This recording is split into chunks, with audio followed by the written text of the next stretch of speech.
अभे मगहिया भाई बहन के भुलेटन काका के राम राम आथिन मगहिया खबर में सुनथिन देश दुनिया के खबर। आज से हर घर तिरंगा अभियान के शुरुआत कैल गई। राष्ट्रपति के दस्तखत के बाद दिल्ली सेवा बिल कानून बन गया।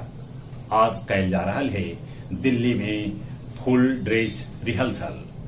बिहार विधानमंडल के स्वतंत्रता दिवस से पूर्व सजा धजा के तैयार रखल गये है। 94,000 आशा कार्यकर्ता के हड़ताल खत्म हो गए। सभे कोई काम पर लौट एलन। अब उस सभे के मासिक मानदेय 2500 रुपया दिल जाए।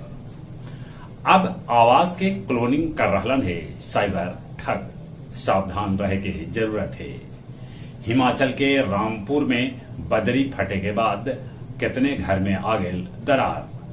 हरियाणा के पौंडरी गांव में महापंचायत आज।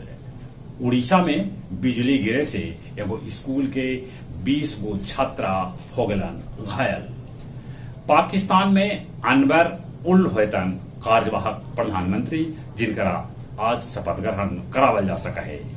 क्रीमिया पर यूक्रेन कैलक ताबड़तोड़ हमला। पूर्वी रूस में बाढ़ के बाद इमरजेंसी के हालात हो गए। कितने घर पानी में डूब गए। इंग्लिश चैनल में 9 डूबे से 6 आदमी के मौत के खबर।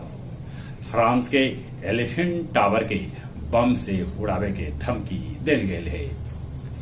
गया जी डैम के साफ सुथर रखे लेल बनावल गेल है एगो समिति।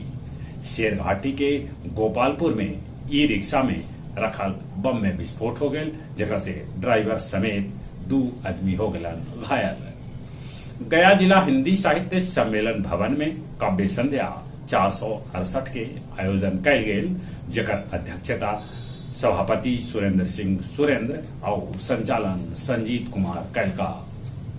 गया जंक्शन से गया पुलिस 3 गो बदमाश के धरलक है। अब कुछ खेल के समाचार।